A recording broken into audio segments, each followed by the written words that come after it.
계속적인 신앙의 고백이 있어야 되는 겁니다. 왜냐하면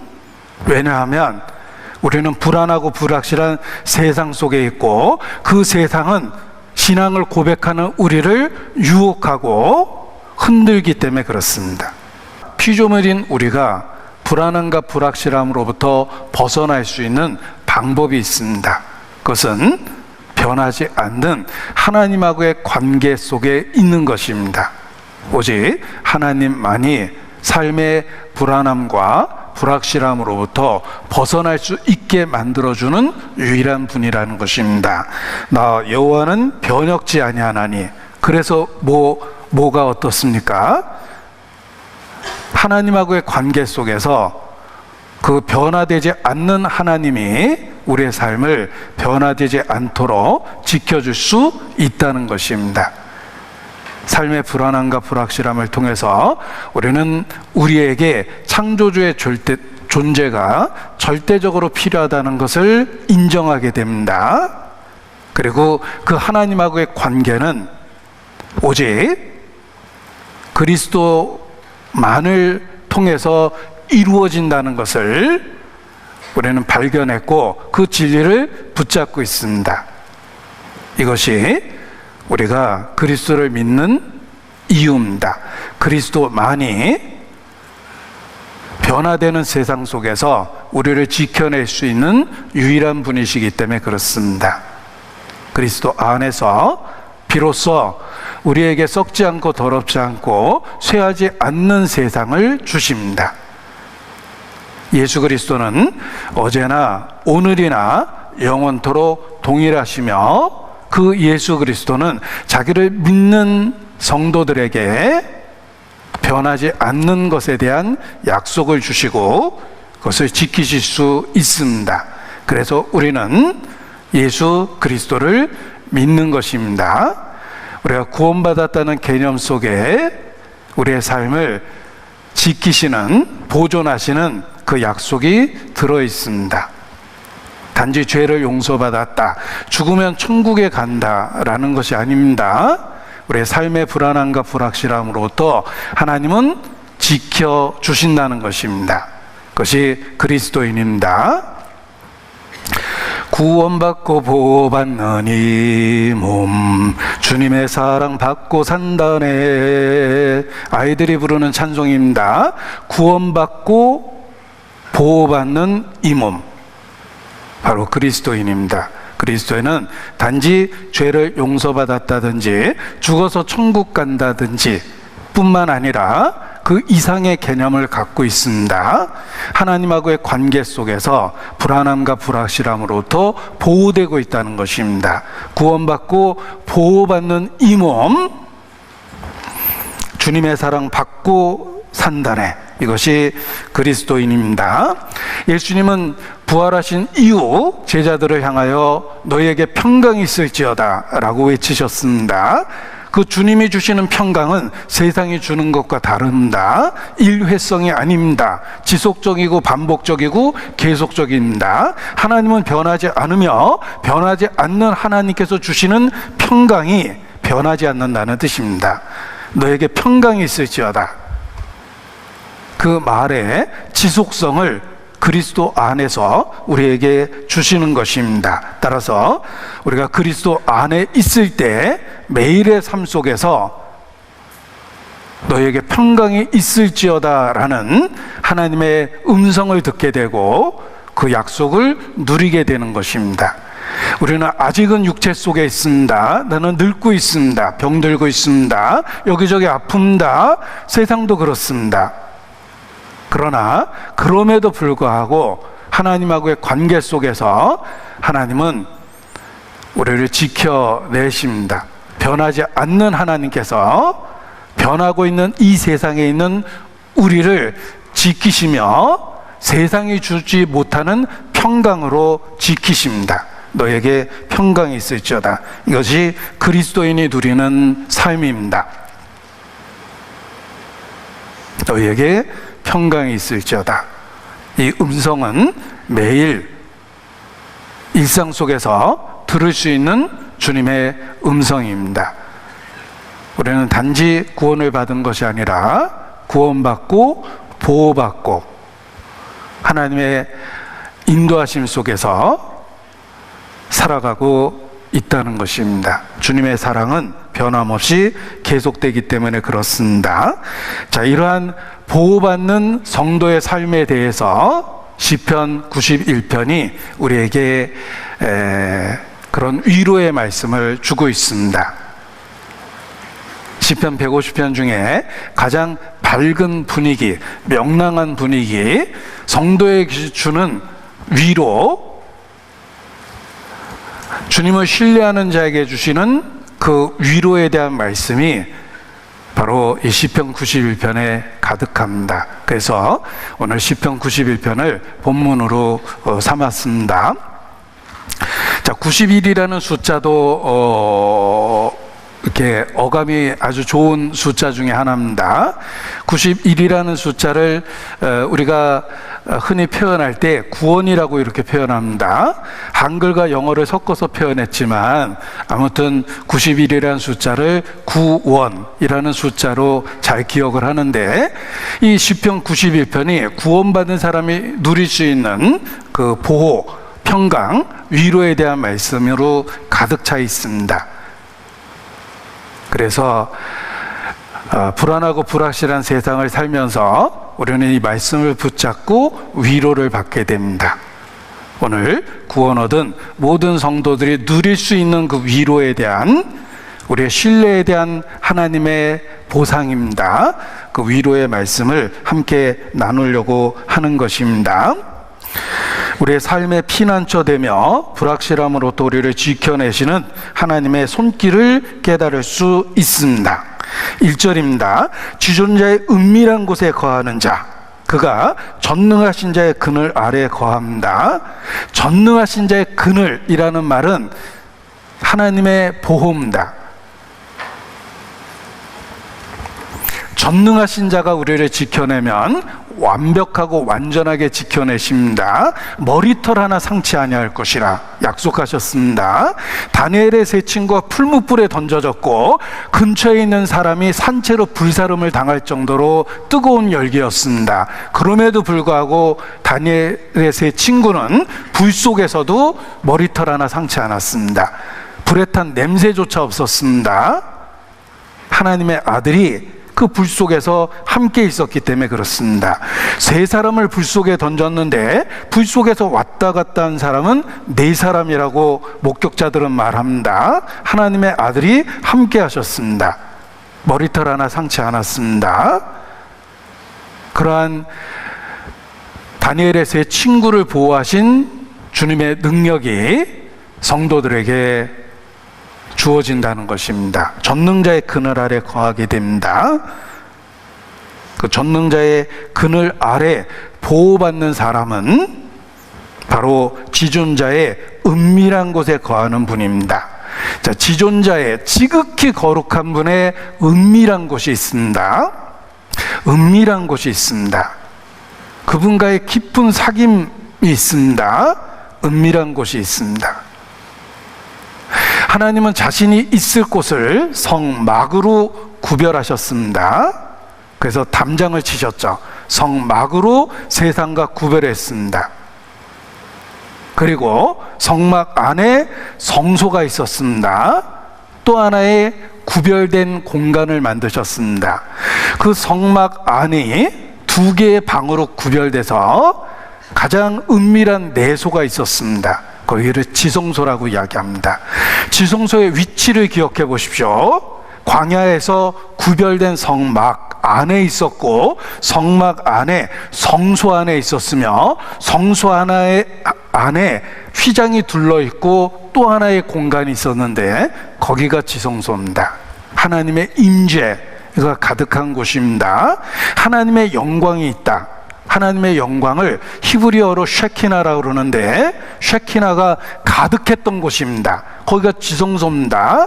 지존자의 은밀한 곳입니다.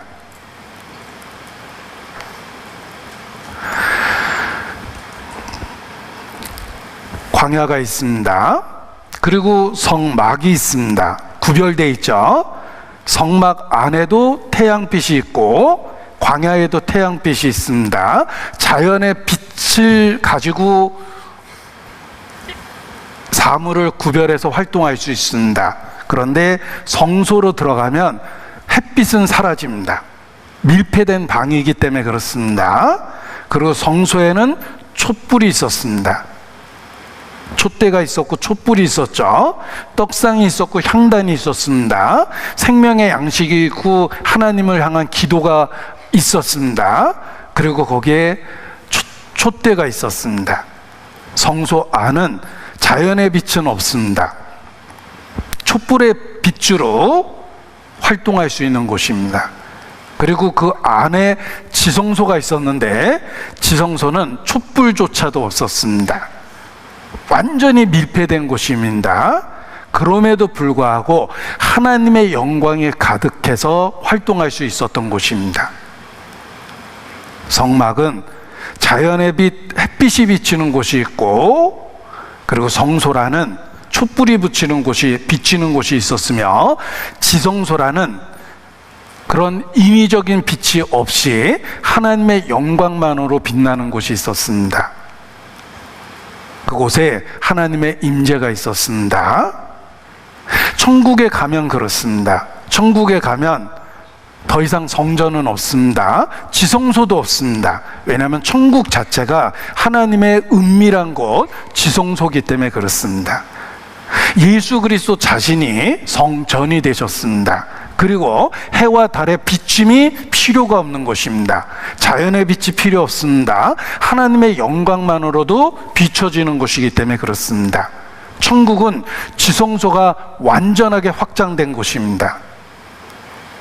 요한계시록 21장입니다. 요한계시록 21장, 천국에 대한 이야기입니다. 요한계시록 21장 22절, 천국의 모습입니다. 성 안에 성전을 내가 보지 못하였으니, 자, 천국에 성전이 없습니다. 이는 주 하나님 곧 전능하신 이와 어린 양의 그 성전이심이라. 하나님 자신이 성전이기 때문에 더 이상 인위적인 성전이 없이 하나님의 임재가 가득한 곳입니다. 거기가 바로 천국입니다. 그리고 23절, 그 성은 해와 달의 비침이 쓸데없으니 이는 하나님의 영광이 비치고 어린 양이 그 등이 되심이라. 인위적인 빛은 없습니다. 필요가 없습니다. 하나님의 영광만으로도 완전한 빛 가운데 있기 때문에 그렇습니다. 지성소가 완전하게 확장된 곳, 거기가 바로 천국입니다. 이 땅에서는 성막으로 구별되어 있고 성소로 구별되어 있고 지성소로 구별된 곳이었습니다. 그런데 천국은 주님이 함께 하시는 임재의 곳이기 때문에, 완전한 임재의 곳이기 때문에 성전이 없고, 그리고 해와 달의 비침이 필요가 없는 것입니다.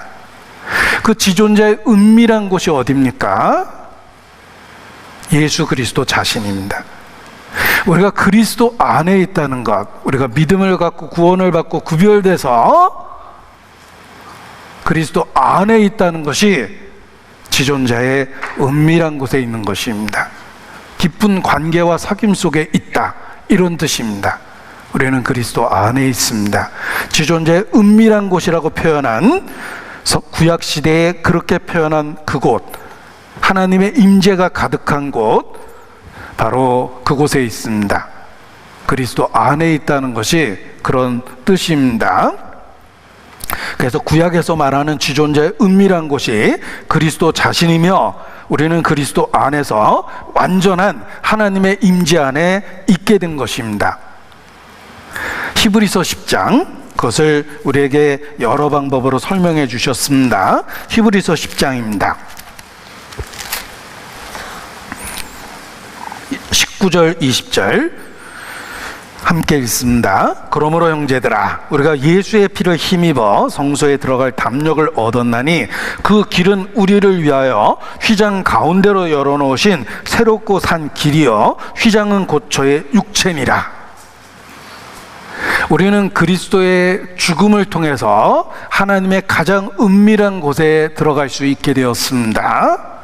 휘장이 예수 그리스도의 육체를 나타내며 휘장이 찢어진 것이 그의 죽음에 대한 의미입니다.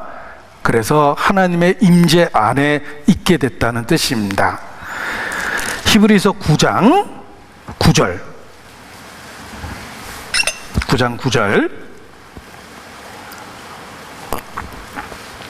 이 장막은 현재까지의 비유니 이에 의지하여 드리는 예물과 제사가 섬기는 자로 그 양심상으로 온전케 할 수 없었다. 구약시대에 그러했습니다. 그런데 그리스도께서 속죄를 완성하심으로 말미암아 자신의 육체의 죽음을 통해서 하나님과 우리 사이에 있는 그 벽을 없애버리셨습니다. 휘장을 위에서 아래로 찢어버리셨습니다. 따라서 믿음으로 그리스도와 연합하는 모든 사람은 이제 지성소 안에 있게 된 겁니다.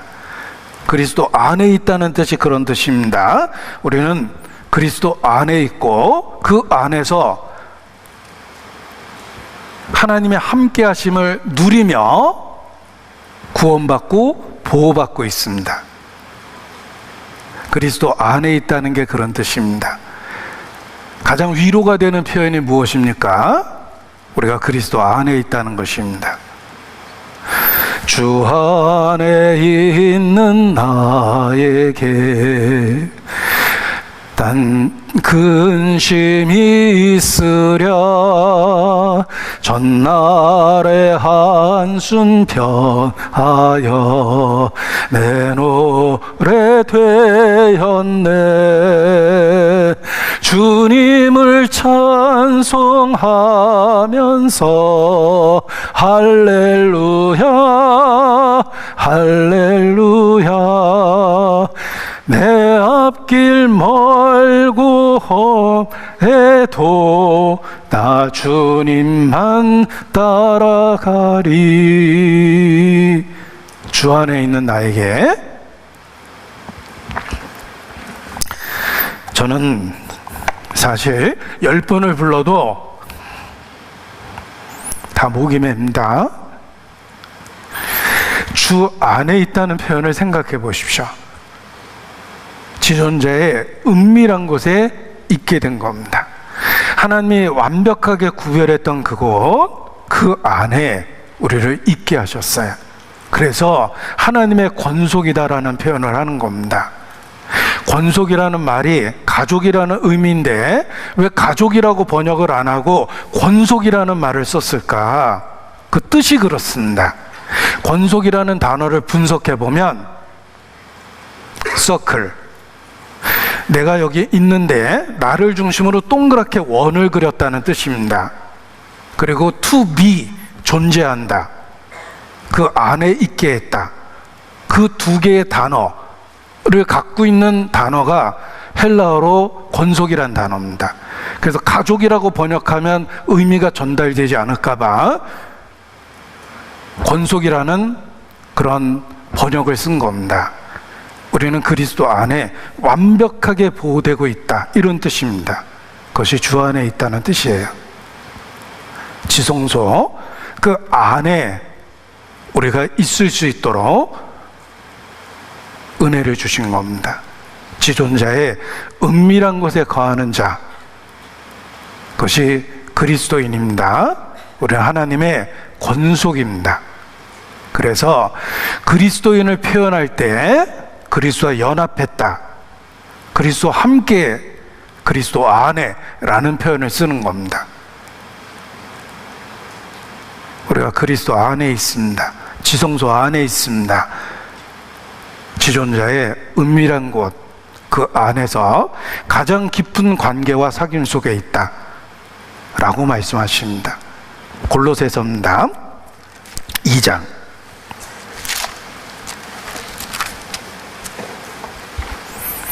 골로새서 2장 9절.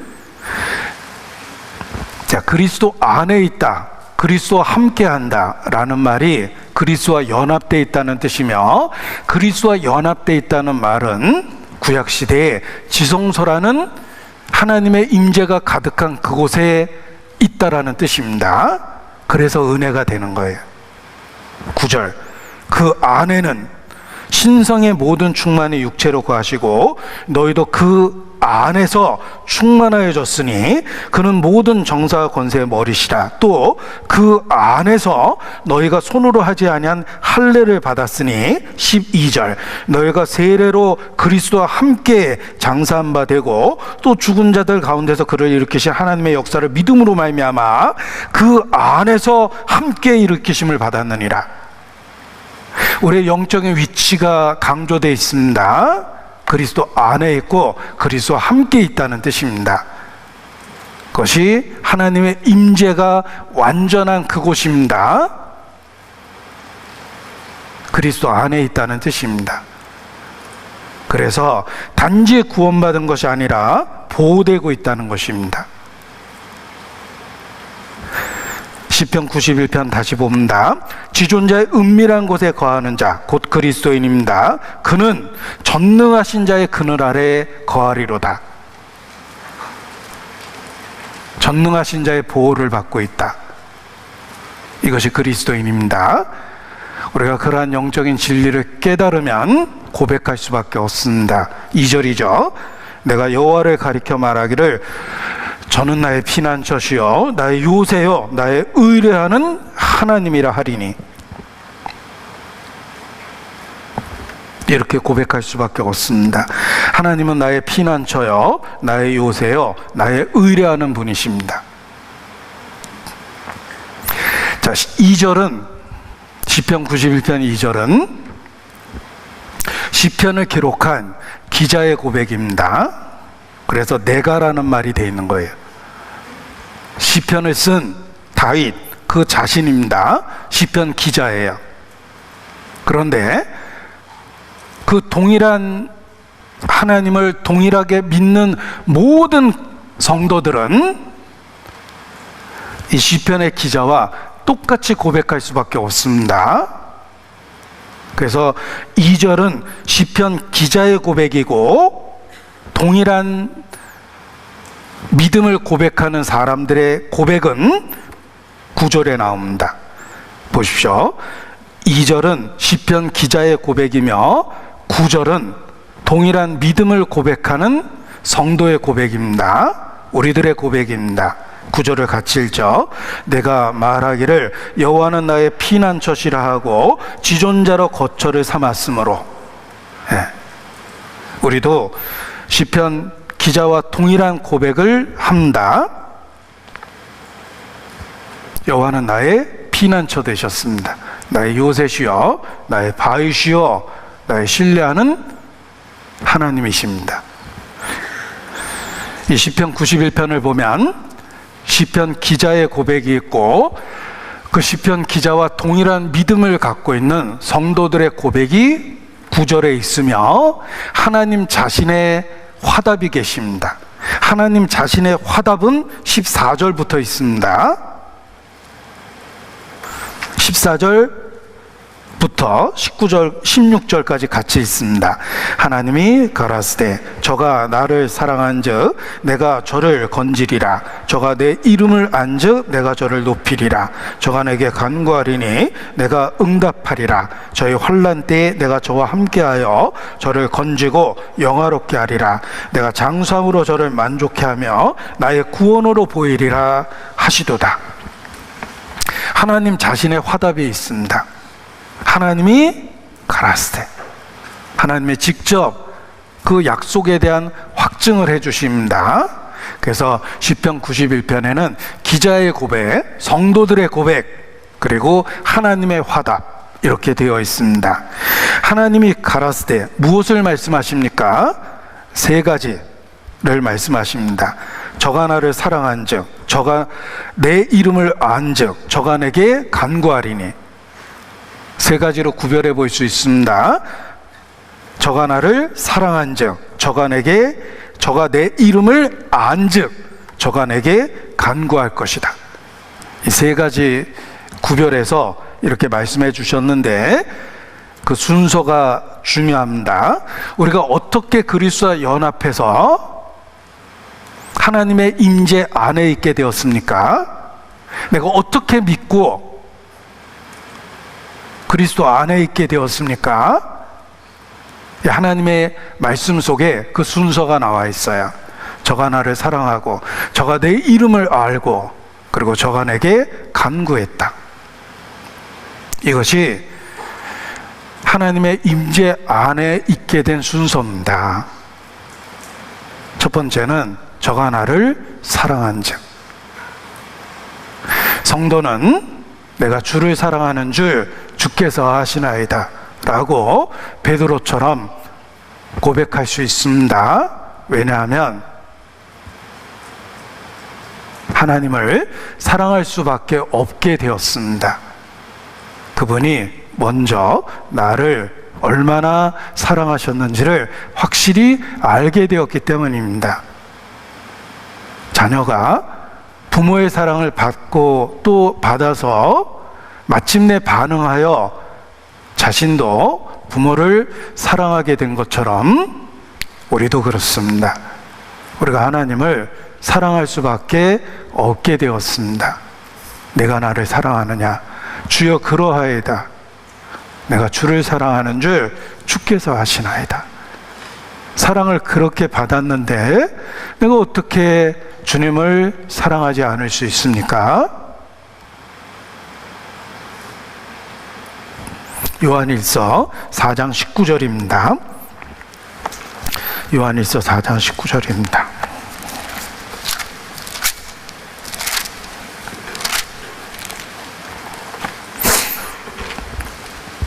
같이 읽습니다. 우리가 사랑함은 그가 먼저 우리를 사랑하셨습니다. 어느 누구도 하나님을 먼저 사랑할 수는 없습니다. 왜냐하면 우리는 태생적으로 하나님에 대한 반역의 의지가 가득한 죄인이기 때문에 그렇습니다.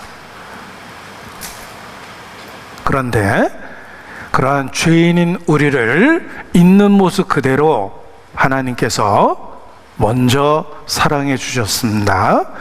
나의 허물과 단점을 고쳐서 사랑해 주신 게 아니라 그냥 있는 모습 그대로 나를 안아주신 것입니다.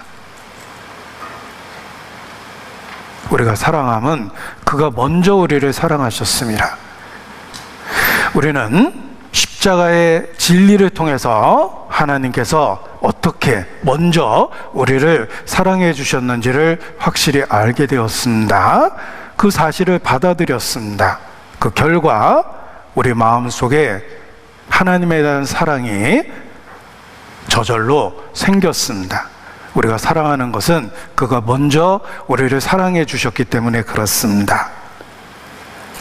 하나님을 사랑한다라고 이야기할 수 있는 사람은 오직 그리스도인밖에 없습니다. 왜냐하면 그 사랑을 먼저 받았기 때문에 그렇습니다. 태양이 존재하고 태양이 햇빛을 방출하기 때문에 달은 단지 반사체임에도 불구하고 태양처럼 빛을 갖고 있습니다. 빛은 달에서 나온 것이 아닙니다. 달은 반사체일 뿐입니다. 태양빛을 받아서 그대로 반사하고 빛을 내는 것입니다. 하나님 쪽에 사랑이 있고 우리는 그 사랑을 받은 결과로서, 그 사랑을 믿은 결과로서 하나님에 대한 사랑을 갖게 된 것입니다. 그러한 자를 건져주시겠다고 약속한 겁니다. 그래서 시편 91편 14절 하나님이 가라사대 저가 나를 사랑한 즉 내가 저를 건지리라. 그리스도인을 건지시겠다고 약속해 주셨습니다. 그리고 두 번째는 저가 내 이름을 안즉 내가 저를 높이리라.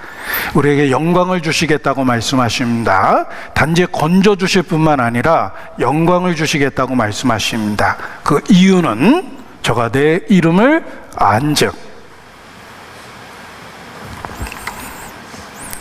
하나님의 이름이란 하나님이 가진 속성, 성품, 인격, 하나님에 대한 모든 것입니다. 그것을 하나님의 이름이라는 표현으로 말하는 것입니다. 단순한 호칭이 아닙니다. 성경에 있는 하나님의 속성, 성품, 인격, 신실하심, 그의 언약, 그가 행하신 일들, 이 모든 것이 하나님의 이름입니다. 그 하나님의 이름을 알면 하나님이 우리를 높이십니다.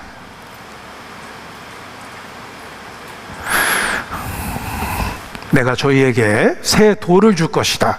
새 이름이 기록되어 있으니 받는 자 외에는 알 수 없을 거라고 말씀하십니다. 받는 자 외에는 알지 못하는 그 이름, 예수 그리스도입니다. 새 이름, 예수님과 관련한 건 새자가 붙어 있어요. 상상할 수도 없는 전혀 다른 차원의 새로운 것이라는 뜻입니다. 내 이름을 아는 자, 바로 그 사람이 그리스도인입니다. 그리스도인은 예수님을 그리스도라고 믿는 사람들이며, 우리는 예수 그리스도를 통해서 하나님의 이름을 알게 되었습니다. 하나님의 성품, 속성, 인격, 우리에 대한 계획, 하나님이 무슨 일을 하시는지 그 모든 것을 아들을 통해서 알게 되었습니다. 따라서 아들을 믿는 자, 그 사람이 바로 하나님의 이름을 아는 사람입니다. 나를 본 자는 아버지를 보았다. 나와 아버지는 하나이니라. 우리는 예수 그리스도를 통해서 하나님의 이름을 알게 된 것입니다. 그의 성품과 속성과 인격과 우리에 대한 사랑과 하나님의 계획, 이 모든 것들을 아들을 통해서 알게 된 것입니다. 본래 하나님을 본 사람이 없을 때 독생하신 하나님, 곧 독생자가 하나님에 대해서 계시하셨습니다. 아들을 본 자가 하나님을 본 자며 아들을 믿는 자가 곧 하나님을 믿는 자입니다. 아들은 하나님의 계시의 완성입니다. 우리는 그 아들 예수 그리스도를 믿음으로 말미암아 하나님의 이름을 아는 자가 된 것입니다. 그에게 약속하십니다. 저가 내 이름을 안즉 내가 저를 높이리라. 우리에게 영광을 기꺼이 주시겠다고 약속하십니다. 그리고 세 번째, 하나님이 가라사대 15절입니다. 저가 내게 간구하리니 내가 응답하리라. 저희 환난 때에 내가 저와 함께하여 저를 건지고 영화롭게 하리라. 간구하는 자에게 응답해 주시겠다고 약속하십니다. 하나님을 사랑하고 하나님의 이름을 아는 자는 반드시 하나님께 간구하게 돼 있습니다. 왜냐하면 하나님의 사랑을 받았고 하나님의 이름을 알고 있기 때문에, 그 아는 지식이 하나님께 부르짖게 만들기 때문에 그렇습니다. 그 간구하는 자에게 응답해 주시겠다고 약속하셨습니다. 삶 속에 하나님에 대한 간구가 부족한 이유는 하나님에 대한 사랑이 없거나 하나님의 이름에 대한 이해가 없어서 그렇습니다. 하나님을 참으로 사랑하고 하나님의 이름을 알면 알수록 부르짖을 수밖에 없습니다. 우리가 기도를 호흡에 비유하는 것처럼 주를 향해 헐떡일 수밖에 없습니다. 저가 내게 간구할 것이다. 내가 응답할 것이다. 약속해 주셨습니다. 시편 9편 10절입니다. 시편 9편 10절.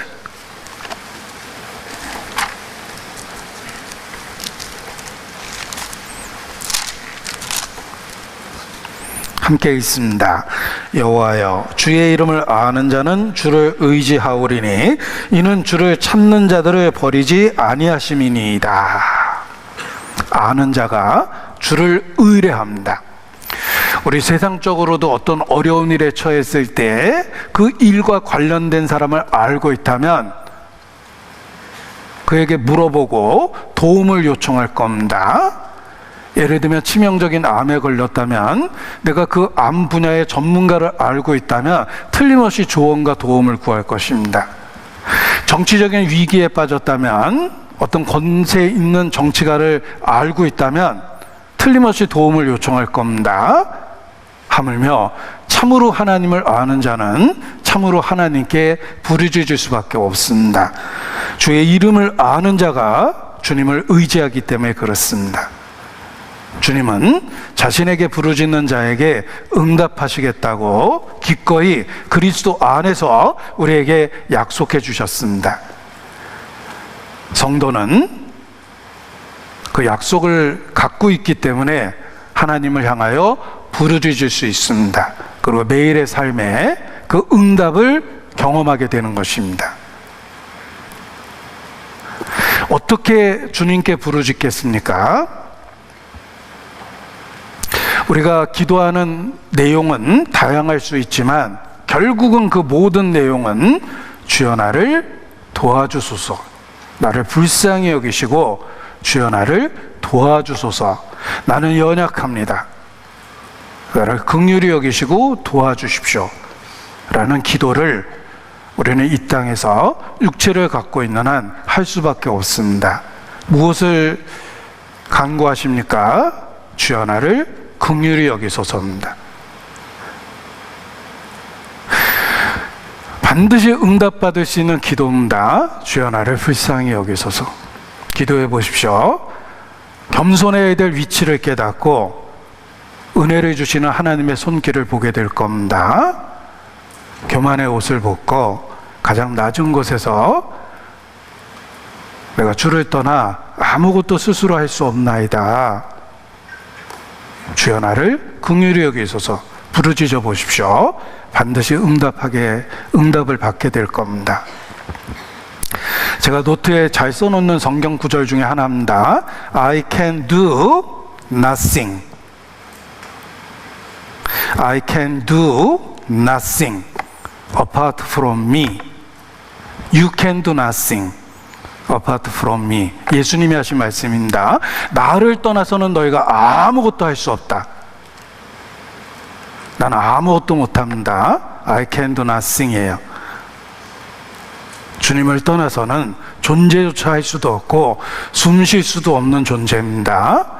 우리가 하나님 앞에 부르짖는 유일한 기도는 주여 나를 도와주소서, 긍휼히 여기소서, 불쌍히 여기소서라는 겸손의 기도며 주님은 그 기도에 그리스도 안에서 반드시 응답해 주십니다. 시편 56편 1절입니다. 시편 56편 1절.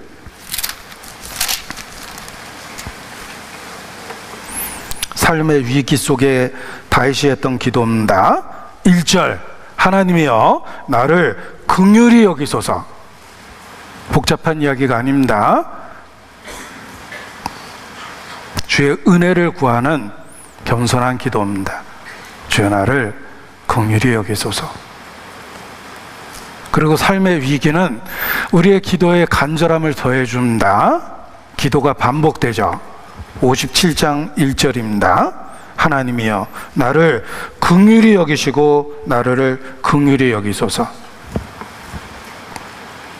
기도가 반복됩니다. 우리가 할 수 있는 기도는 긍휼을 구하는 기도밖에 없기 때문에 그렇습니다. 우리의 무능함이 그렇게 기도하게 만들어주는 겁니다. 주여 나를 불쌍히 여기소서, 주여 나를 긍휼히 여기소서. 이것이 하나님 앞에 자신의 위치를 깨달은 사람의 기도입니다. 주여 나를 불쌍히 여겨주소서.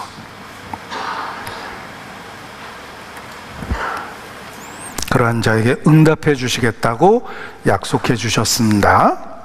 하나님의 화답입니다. 자, 시편 91편 다시 보겠습니다. 1절입니다. 지존자의 은밀한 곳에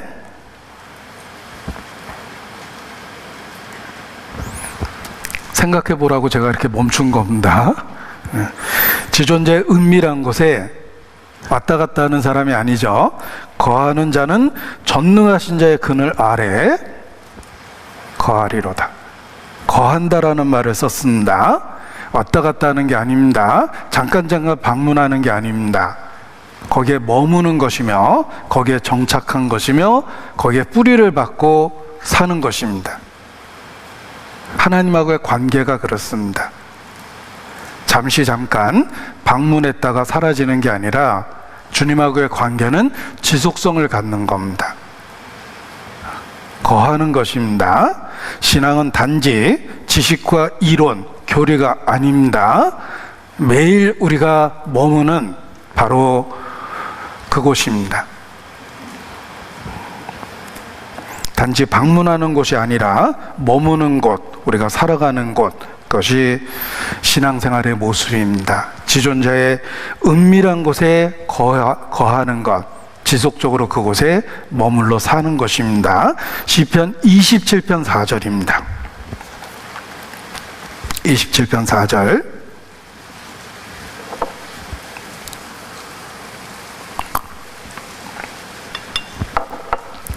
같이 읽습니다.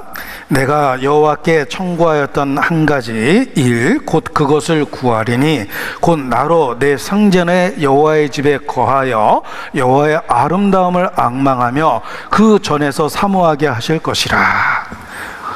우리가 지속적으로 구해야 되는 것, 그것이 여호와의 집에 거하는 것, 들락날락하는 것이 아니라 거기에 머물러 있는 것입니다. 씨 뿌리는 자의 비유도 그렇습니다. 좋은 땅에 떨어진 씨는 말씀을 듣고 지키어 인내로 결실하는 자라. 좋은 땅에 떨어진 씨는 말씀을 듣고 지키어 인내로 결실합니다. 떨어진 그곳에 정착하고 머물러서 싹을 내고 이삭을 내고 결실하게 되는 겁니다. 우리는 복음이라는 진리 안에 머물러야 되는 거예요.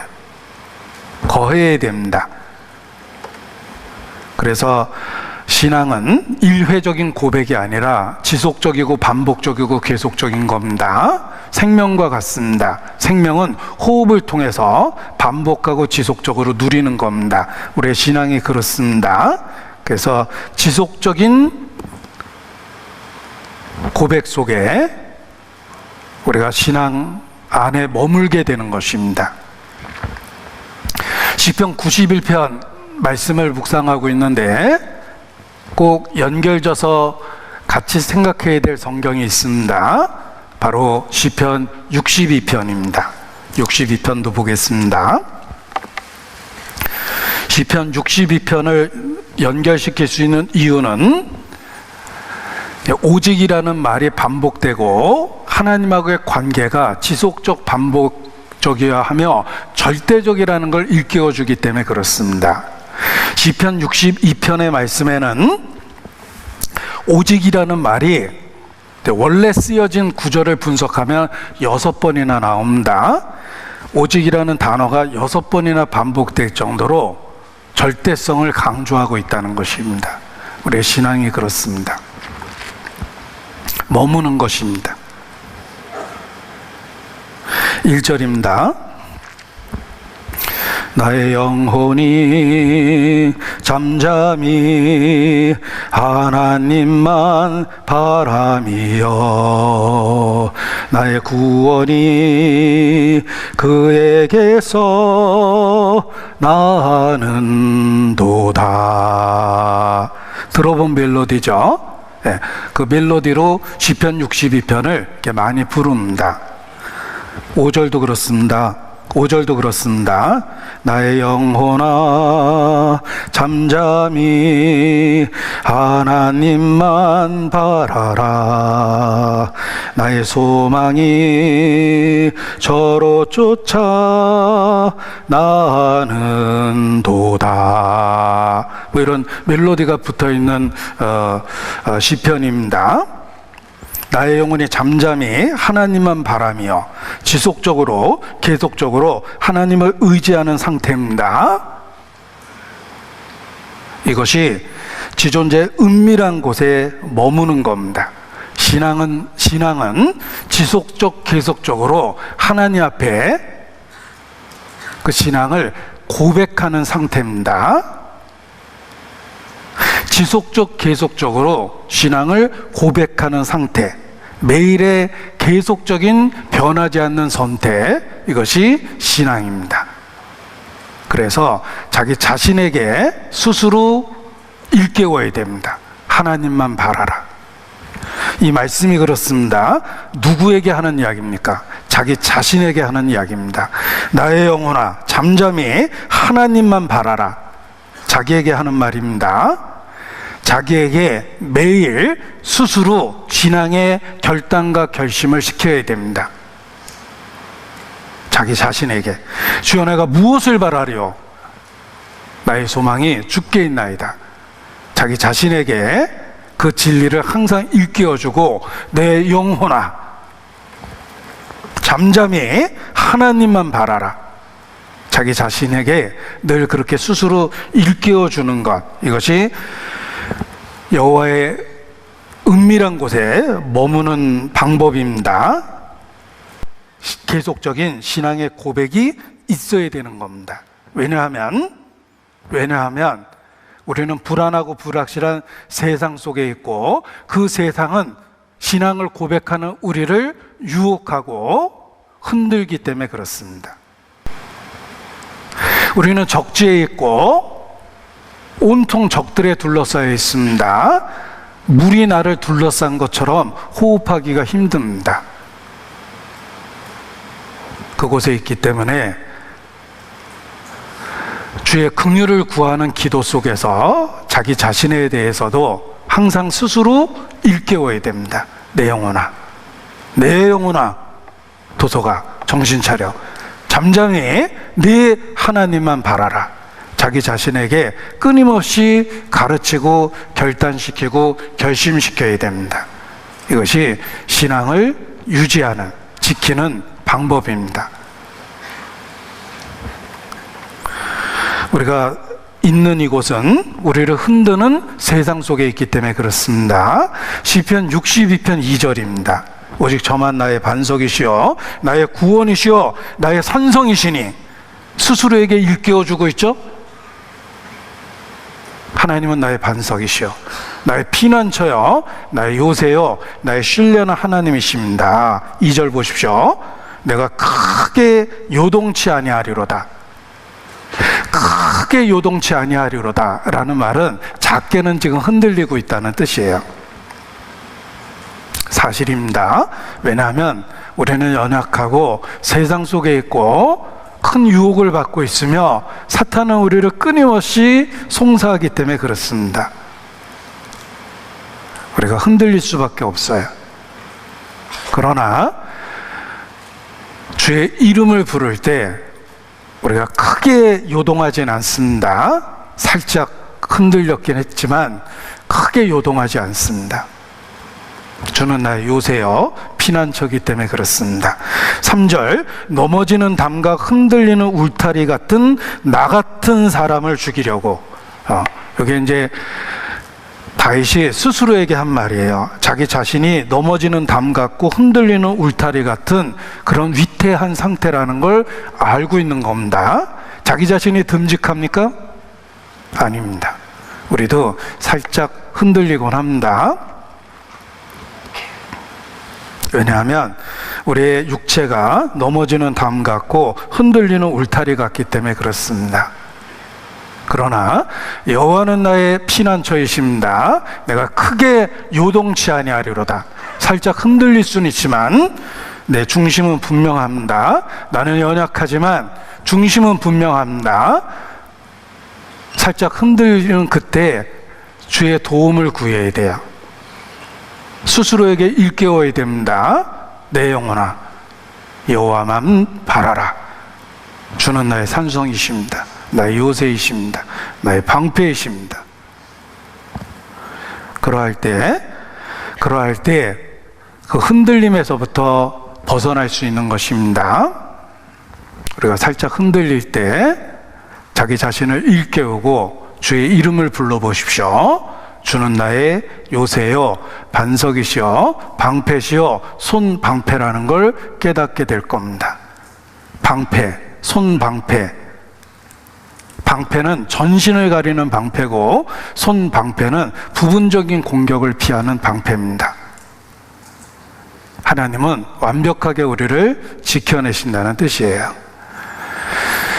고대로부터 문양, 엠블렘, 문양을 사용할 때 방패를 많이 씁니다. 특히 학교 배지나 조직의 배지가 그렇죠. 이 배지 만들 때 동글게도 만들지만 동그란 모양 아니면은 주로 방패를 많이 만들어요. 방패 모양의 배지 많이 보셨을 겁니다. 예, 성경적인 유래입니다. 하나님이 보호한다는 의미를 갖고 있는 거예요. 우리가 살짝 흔들릴 수밖에 없는 세상 속에 있기 때문에 그 순간마다 하나님의 도움을 구해야 되고 그리고 자기 자신을 일깨워야 됩니다. 내 영혼아 잠잠히 여호와만 바라라. 그것이 크게 요동하지 않을 수 있는 방법입니다. 시편 56편 3절입니다.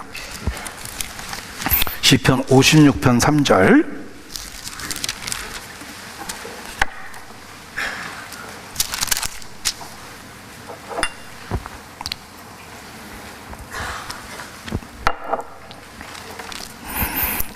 같이 읽습니다. 내가 두려워하는 날에는 주를 의지하리이다. 우리 삶이 그렇죠. 흔들릴 때도 많고 두려울 때도 있습니다. 그때 어떻게 하면 됩니까? 내가 두려워하는 날에는 주를 의지하리이다. 이 말이 반복적이라는 거 기억하십시오. 4절에 보면 내가 하나님을 의지하고 그 말씀을 찬송하였을지라 내가 하나님을 의지하였은즉 두려워하니 아니니 혈육 있는 사람이 내게 어찌 하리이까. 10절 내가 하나님을 의지하여 그 말씀을 찬송하며 여호와를 의지하여 그 말씀을 찬송하리이다. 11절 내가 하나님을 의지하였은즉 두려워 아니하리니 사람이 내게 어찌하리이까.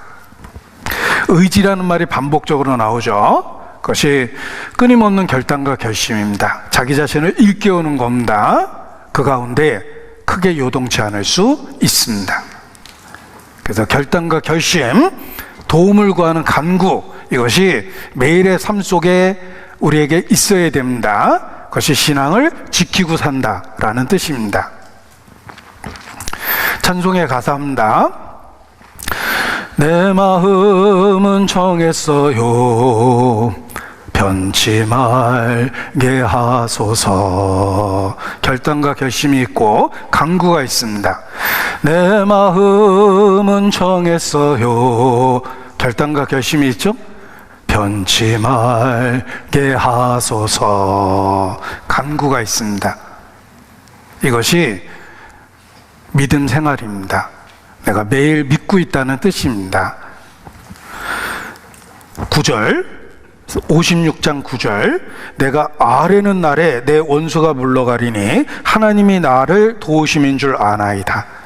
하나님의 역사하심을 경험하게 됩니다. 내가 아뢰는 날에 그리고 내가 의지하여 결단과 결심, 간구 그것을 우리가 믿음이라고 이렇게 표현하는 것입니다.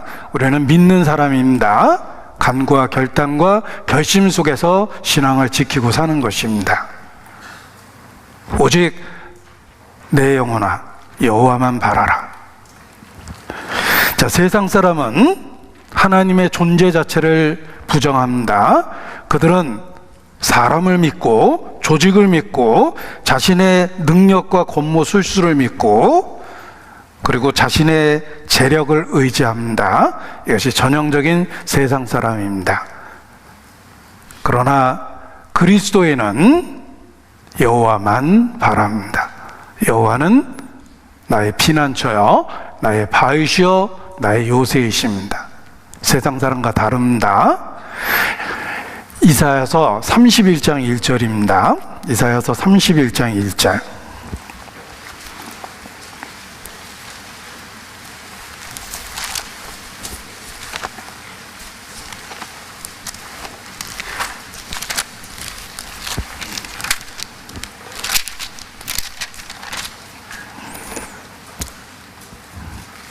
함께 읽습니다. 도움을 구하러 애굽으로 내려가는 자들은 화가 있을진저 그들은 말을 의뢰하며 병거의 많음과 마병의 심히 강함을 의지하고 이스라엘의 거룩하신 자를 앙모치 아니하며 여호와를 구하지 아니하거니와 이러한 자에게 화가 있습니다. 도움을 구하러 애굽으로 내려가는 자에게 화가 있습니다. 애굽이 무엇입니까? 세상에 대한 상징입니다. 거기에 절대 권력을 갖고 있는 바로왕이 있었습니다. 바로왕을 믿습니까? 애굽에 많은 부하가 있었습니다. 세상의 재력을 믿습니까? 애굽의 술사, 책사들이 참 많이 있었습니다. 자신의 생각과 계획과 아이디어를 믿습니까? 애굽으로 내려가는 자에게 화가 있다라고 말씀하십니다.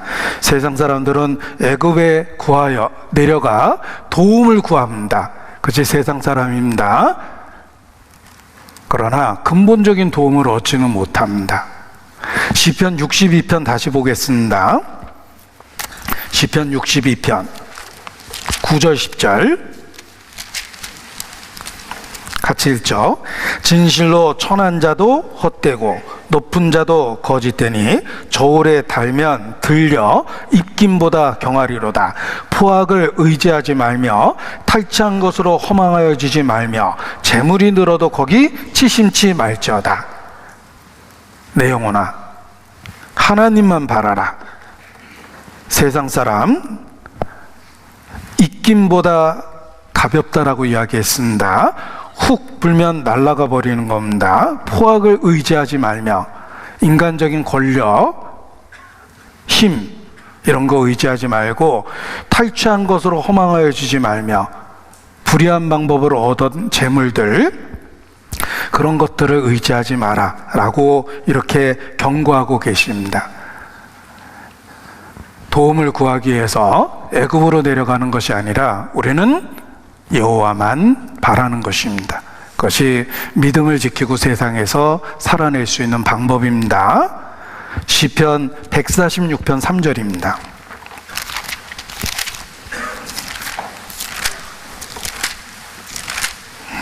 146편 3절 함께 읽습니다. 방백들을 의지하지 말며 도울 힘이 없는 인생도 의지하지 말지니 그 호흡이 끊어지면 흙으로 돌아가서 당일에 그 도모가 소멸하리로다. 자, 제 아버지는 오랫동안 군 생활을 하고 사회에 나오셨습니다. 많은 사업을 하셨는데 제가 그 흥망성쇠를 늘 지켜봤습니다. 아주 뼈저리게 경험적으로 지켜봤는데 아버지 사업이 잘 될 때에는 제가 부잣집 아들처럼 살았습니다. 그런데 사업하는 자가 다 그렇죠. 사업이 망했을 때는 끼니도 없었어요. 너무 배가 고파서 친구 집 가서 놀러 가서 일부러 식사 때까지 버티다가 한 끼 얻어먹고 오기도 했습니다. 돌아오면서 너무 처량했어요. 내가 밥 먹으려고 괜히 버틴 것 같아가지고 그런 기억도 있습니다. 그래서 부잣집 아들로 지냈을 때도 있고 정말 끼니가 없었을 때도 있었습니다. 그러던 어느 날 아버지께서 얼마나 희망찬 얘기를 하셨는지 모릅니다. 조금만 더 참으면 이번에 하는 그 일이 정말 큰 일인데 우리 집안이 달라질 거다. 저희 아버지가 재건축 조합장을 하셨는데 그 큰 프로젝트를 진행하면 우리 빌딩을 작게 지어줄 거라고 업자가 약속을 했어요. 그래서 희망에 들떠 있었습니다. 드디어 건축주가 되는구나 우리 집도 이렇게 생각을 하고 하던 중에 다 잘 됐다고 말씀하셨는데 그걸 뒤에서 적극적으로 밀어주던 제가 이 사실을 얘기할까 말까 이렇게 지금 고민하고 있습니다. 공소시효가 끝났으니까 얘기하겠습니다. 서울시장이 갑자기 죽었어요. 다 해주겠다고 약속한 시장이 갑자기 죽었습니다. 한 번의 물거품이 돼버렸어요.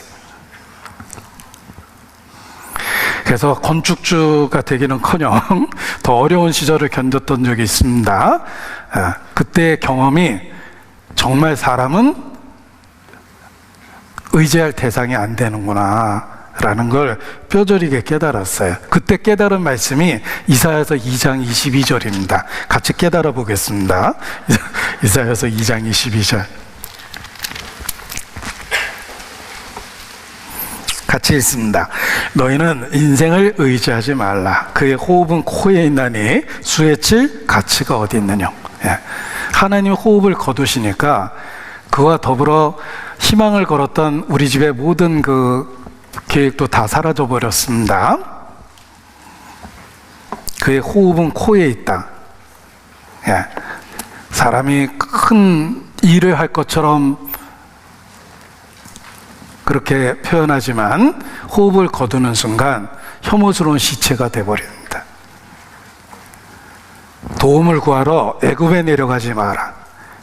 사람을 의지하면 그만큼 큰 상처를 받게 됩니다. 사람을 믿으며 혈육으로 그 권력을 삼고 그 마음이 여호와에게서 떠난 그 사람은 저주를 받을 것이라. 에레미야 17장 5절에 말씀하셨습니다. 사람을 의지하면 안 됩니다. 재물도 마찬가지죠. 재물은 진노하는 날에 무익하나니 의리는 죽음을 명쾌하느니라. 자기의 재물을 의지하는 자는 패망할 것이다. 정함이 없는 재물에 소망을 두지 마라. 날개를 두고 날아갈 거라고 말씀하십니다. 주가 8천 넘었다고 좋아하다가 역사를 배워보십시오. 갑작스러운 주식시장 호황이 외국 자본의 갑작스러운 철수, 주식 폭락, 공장 폐쇄, 실업자 속출, 그게 바로 1929년도에 있었던 경제 대공황입니다. 역사는 반복됩니다. 정함이 없는 재물에 소망을 두지 말라. 재물을 의지하면 안 됩니다. 자, 그리스도인은 오직 하나님만 바라는 사람입니다. 하나님께 소망을 두는 사람입니다. 에레미야 17장 7절입니다.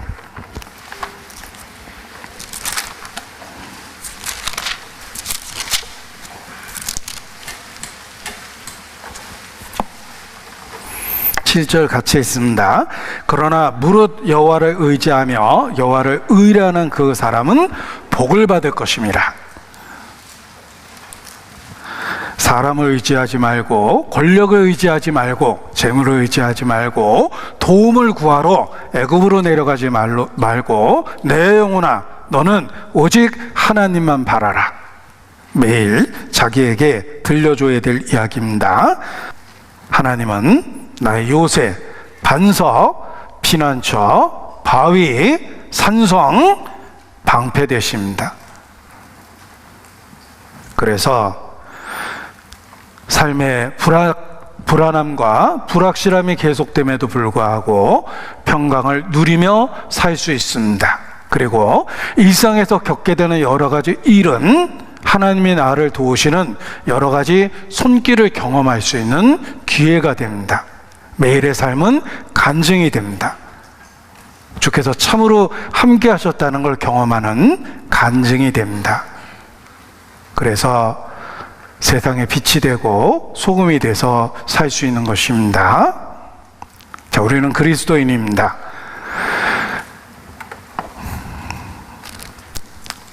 신앙을 하나님 앞에 매일 고백하고, 그리고 스스로에게도 일깨워서 결단과 결심 속에서 살아야 되고, 연약함 속에서 간구하며 신앙을 지키고 살아가는 그리스도인입니다. 기도하시겠습니다.